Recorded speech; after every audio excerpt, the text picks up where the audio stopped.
प्रिय विद्यार्थी मित्रांनो, मी दीपाली कुलकर्णी देशमुख माझ्या विंग्स ऑफ फिजिक्स या चॅनलमध्ये आपलं सगळ्यांचं मनपूर्वक स्वागत करते। आपली बोर्ड परीक्षेसाठी टार्गेट सिरीज सुरू आहे आणि त्याचा तिसरा भाग आज आपण बघतो आहोत। पहिल्या दोन भागामध्ये आपण 4 चॅप्टरचे डिफरन्स बघितले आणि आज आपण पाचवा चॅप्टर म्हणजे 5 चॅप्टरच्या पुढच्या चॅप्टरचे सगळे डिफरन्स बघणार आहे।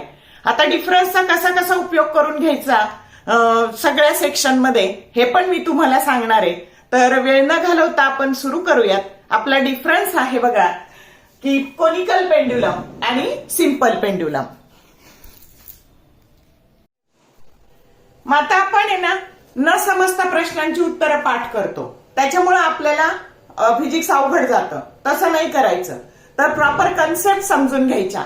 आता कोनिकल पेंड्युलम कशाला म्हणतात, तर हा जो बॉब आहे तर हा बॉब जेव्हा आपण असा फिरवणार आहे, हॉरिझॉन्टल सर्कल मध्ये फिरवणार आहे, तेव्हा जे तयार होणार आहे त्याला म्हणायचं कोनिकल पेंड्युलम। आणि हा बॉब जेव्हा असा हा इक्विलिब्रियम पोझिशन पासून असा या पद्धतीने त्याला ऑसिलेशन देणार आहे तेव्हा त्याला आपण सिंपल पेंड्युलम म्हणणार आहे। दोन कन्सेप्ट कळल्या का, की जेव्हा हा बॉब असा हॉरिझॉन्टल सर्कल मध्ये फिरवणार आहे तेव्हा काय होणार आहे, तर तो कोनिकल पेंड्युलम तयार होणार आहे आणि जेव्हा असा फिरवणार आहे तेव्हा तो सिंपल पेंड्युलम होणार आहे। एवढा दोन कन्सेप्ट कळला ना की मग आपल्याला पहिला पार्ट किंवा पहिला फरक लिहिता येईल की ट्रॅजेक्टरी म्हणजे हा याचा part, trajectory and plane of the motion of a bob, म्हणजे ह्या बॉबची जी मोशन आहे त्याचं जे प्लेन आहे ते हॉरिझॉन्टल सर्कल आहे। कळला का मग पहिला point, trajectory and the plane of the motion of the bob. Trajectory म्हणजे त्याचा path, trajectory and plane of the motion of the bob is horizontal circle. हे काय आहे, हॉरिझॉन्टल सर्कल आहे। आणि इथं मात्र trajectory and plane of the motion of a bob is a part of vertical circle, म्हणजे याला जर आपण असं कम्प्लीट केलं ना तर हे व्हर्टिकल सर्कल होतं आणि त्याचा काही पार्ट, समजलं का, trajectory and plane of the motion of a bob is a vertical circle, part of a vertical circle, समजलं का। इथं मात्र पूर्ण horizontal circle.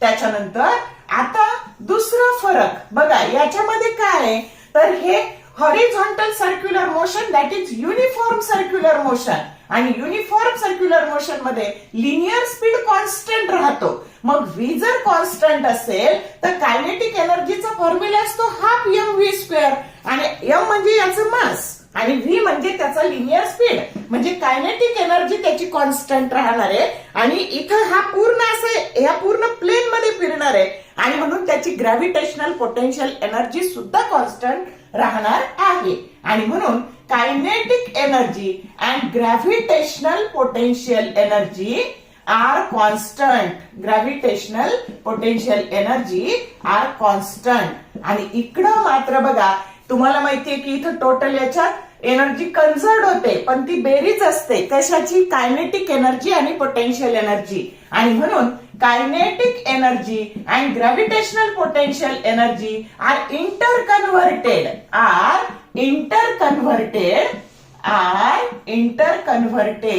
And their sum is conserve, त्यांची बेरीज कन्झर्व होती and their sum is conserve, समजलं का। आणि सगळ्यात महत्वाचं याचा जो पिरियड असतो, म्हणजे याला एक रिव्हॉल्युशन पूर्ण करायला जो वेळ लागतो तो असतो t that is equal to 2π√L, ही याची लेंथ असते, आलं लक्षात। आणि इथे हा अँगल सेमी व्हर्टिकल अँगल त्याचा cosine angle cos θ divided by g, आणि याचा period t that is equal to 2π√L/g,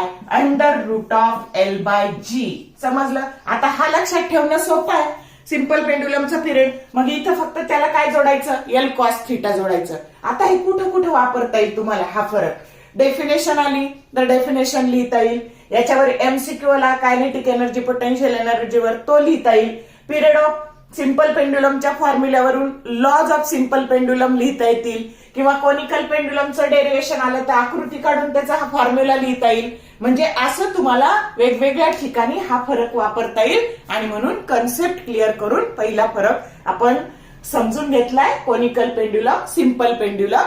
तर बघा समजला का मग तुम्हाला, असा विविध ठिकाणी हा फरक आपल्याला वापरता येईल।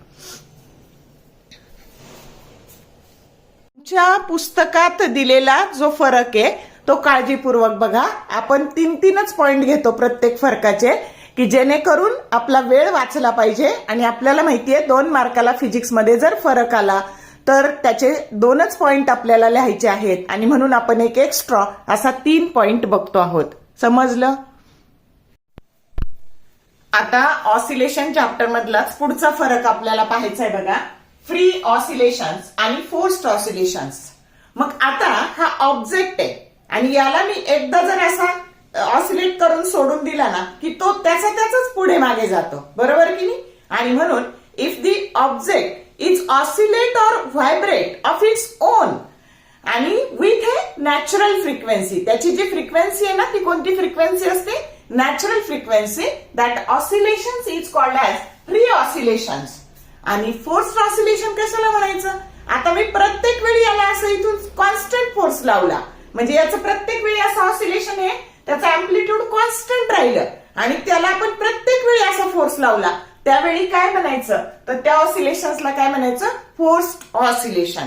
म्हणजे object is allowed to vibrate or oscillate with a frequency that is called as a forced frequency or driving frequency. आणि अशा ऑसिलेशन्सला काय म्हणायचं? तर त्याला म्हणायचं फोर्स्ड ऑसिलेशन्स. मग आता बघा इथं जी फ्रिक्वेन्सी आहे ना तर ती नॅचरल फ्रिक्वेन्सी आहे आणि नॅचरल फ्रिक्वेन्सीचा फॉर्म्युला असतो n that is equal to 1/2 pi under route of g/l. आणि इकडची जी फ्रिक्वेन्सी आहे ना तिला म्हणायचं driving frequency or forced frequency. Driving frequency or forced frequency. आणि इथं अजून एक पॉइंट तुम्ही सांगू शकता की इथे अँप्लिट्यूड बघा, हे अँप्लिट्यूड कमी कमी होत चाललं, अँप्लिट्यूड डिक्रीजिंग, आणि इकडं मात्र अँप्लिट्यूड रिमेन्स कॉन्स्टंट. इथे अँप्लिट्यूड बघा हे काय तर कॉन्स्टंट आहे. समजलं का? आता अगदी सोपं सांगायचं झालं ना बाळांनो, तर एखाद्या बाळाला आपण झोका दिला आणि निघून गेलो, तो आपोआप झोक्याचा स्पीड हळू कमी कमी होत जातो. ते ऑसिलेशन कोणते ऑसिलेशन आहे? Free oscillation. आणि एखाद्या बाळाला कॉन्स्टंट फोर्सने आपण तो झोका प्रत्येक वेळी लोटतो आहोत तर ते कोणते ऑसिलेशन आहे? Forced oscillation. समजलं का? मग या पद्धतीने तुमचा ऑसिलेशन चॅप्टर मधला फरक आहे हा फ्री ऑसिलेशन आणि फोर्स्ड ऑसिलेशन. आता याला जर लिहायचा झाला ना तर हा मी त्याचा इथं तुम्हाला माझ्या लिहिलेल्या याचा फोटो टाकलाय की जेणेकरून तुम्हाला लिहायला उपयोगी येईल. परीक्षेत कसा लिहायचा ते. तर मग लिहून काढा असे छोटे छोटे फरक, 3-3 पॉइंट लिहून काढायचे. काढा लिहून व्यवस्थित.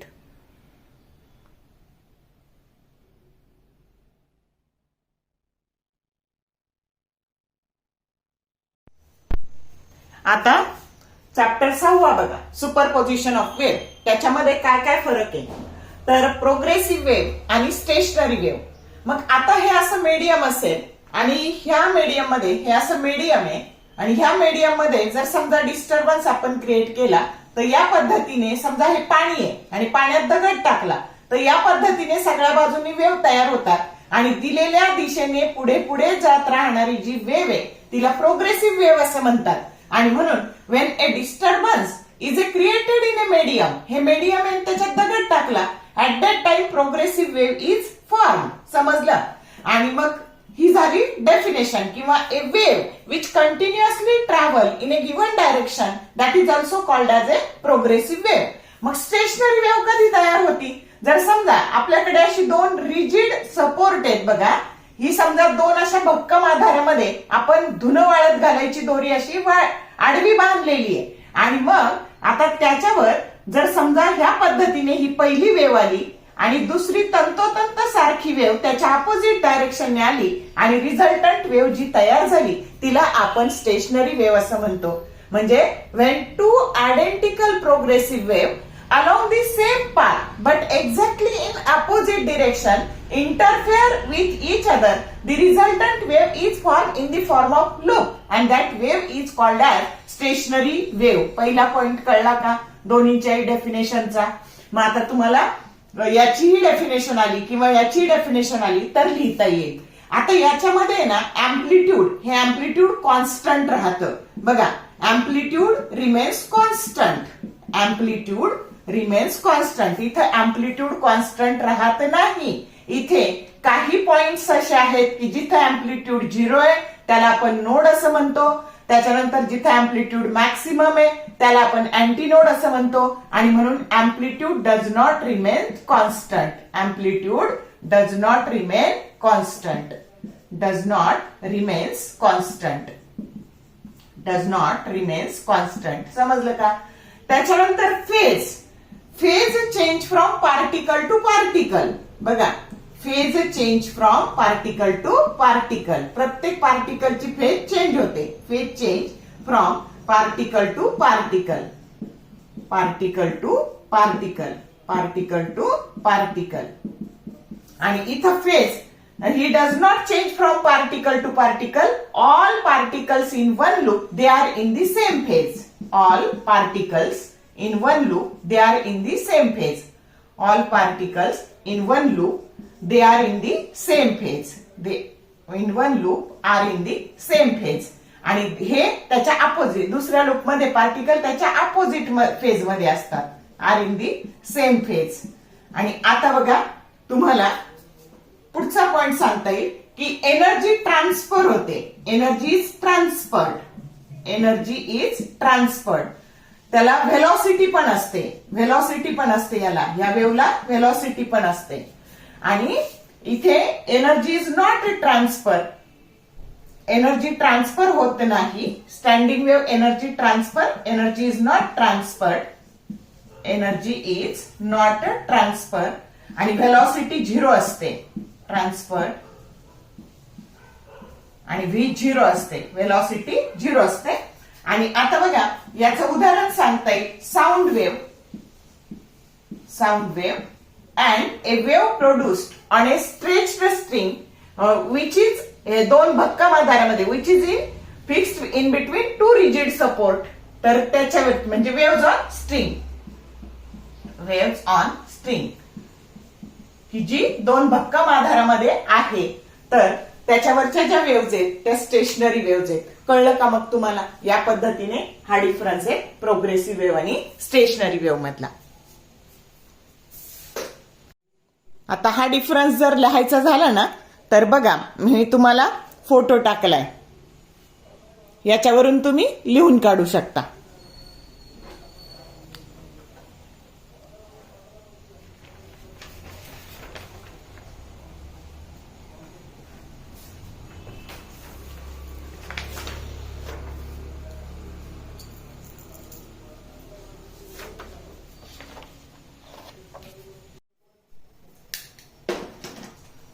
आता 6व्या चॅप्टर मधलाच फरक पाहायचा आहे आपल्याला. हार्मोनिक्स आणि ओव्हरटोन. मग आता बघा, the lowest allowed frequency of an air column or a string. तर तीच कोणती फ्रिक्वेन्सी असते? Natural frequency. That is called as harmonics. त्याला काय म्हणायचं? हार्मोनिक्स असं म्हणायचं. आणि ए हायर फ्रिक्वेन्सी, आता याच्यापेक्षा हायर असलेली frequency, the higher frequency greater than the natural frequency, that is called as overtones. समजलं का? मग आता याच्यामध्ये एअर कॉलम, मग pipe closed at one and he fundamental frequency, pipe open at both and he fundamental frequency. त्याच्यानंतर जी तुमची wire आहे किंवा स्ट्रिंग आहे that is fixed in between two rigid support.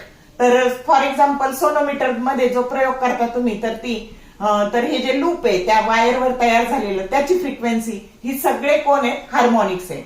आणि नेक्स्ट हायर फ्रिक्वेन्सी, आणि याचे सगळे इंटिग्रल मल्टिपल. आलं का लक्षात? They are called as harmonics. आणि इथे मात्र तुमची a higher frequency excluding natural frequency. आता फॉर एक्झाम्पल तुमचा पाईप ओपन ऍट वन एंडला काय काय प्रेझेंट असतं? EN, 3N, 5N. मग त्यातलं हे सोडून द्यायचं. हे सगळे ओव्हरटोन आहे. सेकंड हार्मोनिक फर्स्ट ओव्हरटोन, त्याच्यानंतर थर्ड हार्मोनिक सेकंड ओव्हरटोन. समजलं? आता ह्या केसमध्ये काय काय असतं? N, 2N, 3N. तर हे सोडून द्यायचं. आणि हे मात्र ओव्हरटोन आहे. हा फर्स्ट ओव्हरटोन, हा सेकंड ओव्हरटोन. आणि याच्यामध्ये पण तसंच असतं. N, 2N, 3N. तर हे N सोडून द्यायचं. 2N, 3N. They are the overtones. समजलं का? आणि दुसरा फरक, all harmonics may or may not be present. All harmonics may or may not be present. All harmonics may or may not be present. May or may not be present. आणि इथं मात्र all overtones are actually present. All overtones are actually present. All overtones are actually present. महत्वाचा फरक आहे, चांगला करा. समजलं का?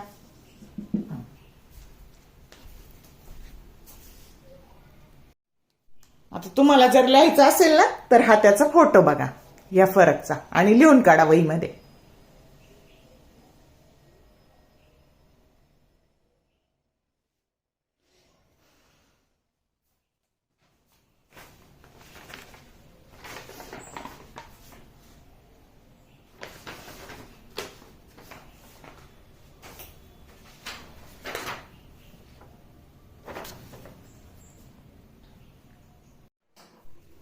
आता पुढचा फरक पाहायचा आहे बघा.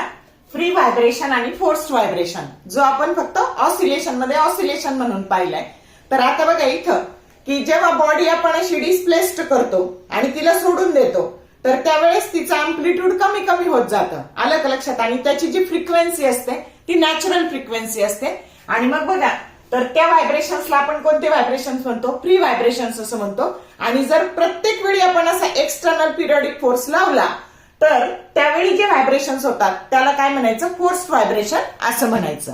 आलं लक्षात? ऑसिलेशन मध्ये फक्त ऑसिलेशन आणि इथं काय घ्यायचं? व्हायब्रेशन. आणि दुसरा फरक, इथं अँप्लिट्यूड गोज ऑन डिक्रीजिंग आणि इथं अँप्लिट्यूड कशावर? डिक्रीजिंग. आणि अँप्लिट्यूड कशावर डिपेंड असतं? तर amplitude depends on A difference between की तुमची फोर्स्ड फ्रिक्वेन्सी आणि त्याची नॅचरल फ्रिक्वेन्सी याच्यातला जो डिफरन्स आहे त्याच्यावर अँप्लिट्यूड अवलंबून असतं. समजलं का? तर या पद्धतीने हा जर ऑसिलेशन आलं तर ऑसिलेशन चॅप्टर मधला फरक लिहायचा आणि व्हायब्रेशन आलं तर सुपरपोजिशन या चॅप्टर मधला फरक लिहायचा. समजला का फरक? आणि तुम्हाला लिहायचा असेल तर या पद्धतीने हा लिहून काढा वहीमध्ये.